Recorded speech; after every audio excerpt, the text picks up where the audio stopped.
Hi everyone, welcome to another conversation in the series Changing the World Through Love, changing the world through being love, for the being in the vibration of unconditional love. In this conversation, we are focusing on your relationship patterns. What patterns in your relationships do you need to look at?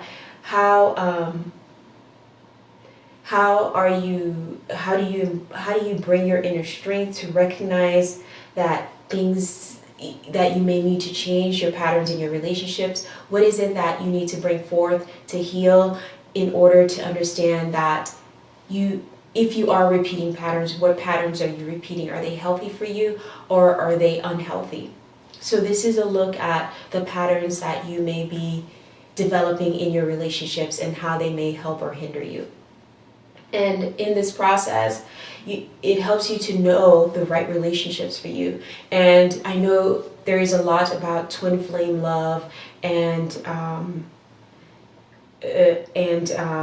sacred unions and soulmates and all that. And also this can be with your relationships. When you know yourself and you know what you're dealing with and you're able to heal, you are able to attract relationships on all sorts of levels, romantic, non-romantic relationships, as well as the relationships you have with your career, your job, things like that. You're able to reconcile that and see that your connection is either one that is good for you or not good for you. And it helps you to improve your ability to become more compassionate, because as you go through your healing process, it's going to require you to be more compassionate. And I have a caveat about compassion. If you've watched me before, be careful when you are compassionate not to take the other person's power away, because you take on so much that you don't recognize that there's two people or there's multiple people playing a role in this. And compassion allows you to, hey, let me put myself in this person's shoes, not take over this person's life, not take over this person's shoes. Because when you do that, you step away from allowing people to have accountability. You step away from the gift that they can give themselves through knowing who they are, through taking accountability, through reconciling their own healing process, through going in and healing. You take that away from them and you don't give them an opportunity to do that. So be careful when you're talking about compassion, not to take away from that experience for someone else and not to lose yourself in it so much that you take on that personality and you become the victim within trying to understand someone else's situation. I hope that makes sense. And what it does help you to gain is a sense of what true authentic love is, what it means to be in a space where you are understanding the persons around you, you are understanding the value that a relationship brings you. And as you do this, you release the ability, or you release the thoughts that you're a failure because a relationship didn't work out. You're a failure because you've had multiple relationships and they haven't worked out. Because it helps you to look at your patterns. That's why at the beginning we talked about patterns.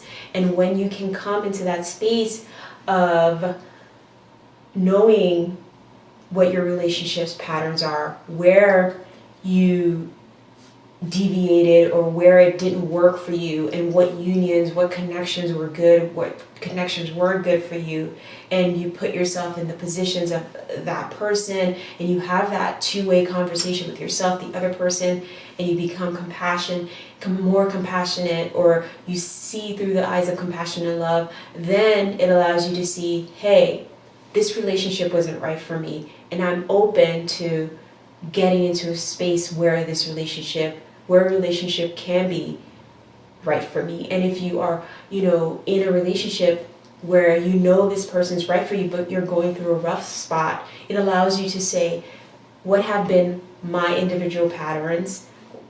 And through understanding your own individual patterns, that is outside of the relationship, because sometimes you have issues within yourself, right? You're in a relationship and you're having your own issues, and that spills into the relationship and causes turbulence in the relationship. So then you have to go within yourself and have that conversation. What patterns have I within myself that I am projecting onto my relationship that's producing turbulence in my relationship? And then you go through that healing process, and then you discuss it with your partner, and you have the same conversation with your partner, because, hey, I'm going through this, can you understand what I'm going through? Then your partner practices compassion, or vice versa. I mean, in a work situation, it's slightly different, and you have to approach it in a very professional way, but it's important to have those conversations with yourself that allow you to understand the process of why your relationship is turbulent and how it can be adjusted to a way that is positive and continue to allow you to grow, where you stay together or separate. And I will give you an experience from work in a professional environment. Like, for example, I've been in a situation where work has been extremely difficult, where either the persons were difficult that I was dealing with, and I had to adjust my attitude. And so I had to go, because I knew I couldn't change the company, right? I knew that I couldn't change the people that I worked with, because it wasn't in my ability. So I had two choices. I either had to quit my job, or I had to reconcile something within me that I was projecting onto these people. And so I had that conversation, and I was able to reconcile some of the things within me that made my work environment better, that made the value that I was experiencing from the job or the career path better, so that I can continue to build and get something closer to the relationship that I want. Because things are gradual, right? Things are stepping stones. You're in this space, and you work on your foundation so you can get to this space. You work on that foundation so you can get into this space. So it's a continuous process for you to work towards what it is that you want, and you have to forget about all the other people around you who are affecting that in a negative way, who are also affecting that in a positive way. Like, you want the people who are positive and supportive, but you want to understand that even when you don't have them, you want to continue doing what it is that you want to do and that you believe you're supposed to be doing.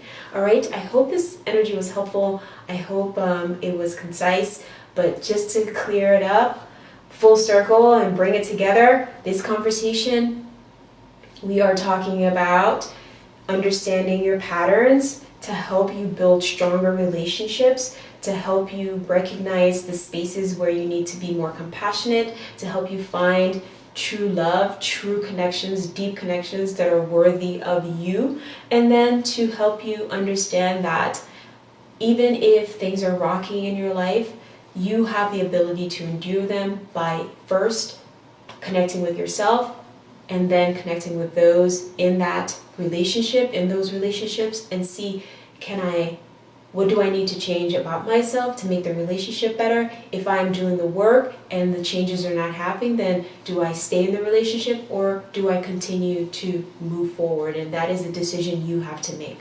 All right, I hope this energy was helpful. I will talk to you again. Before I go, I would like to encourage you to like the video, to subscribe to the channel, and to put on the notification bell so that you can connect with me when I do some of my other work.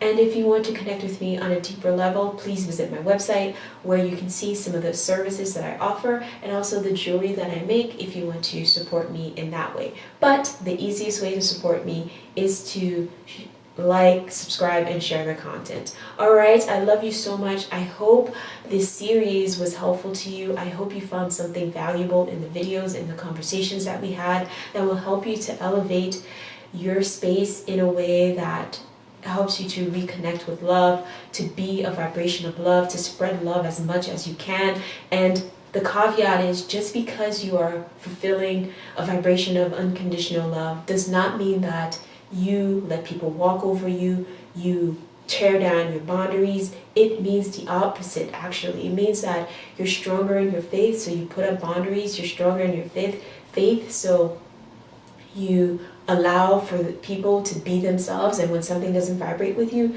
you can walk away and say, I love you, I want the best for you, and I support your decision to be what you are, even though I'm not on that vibration. And it's really like that. All right, I hope this was helpful. I will talk to you again. Take care of yourself.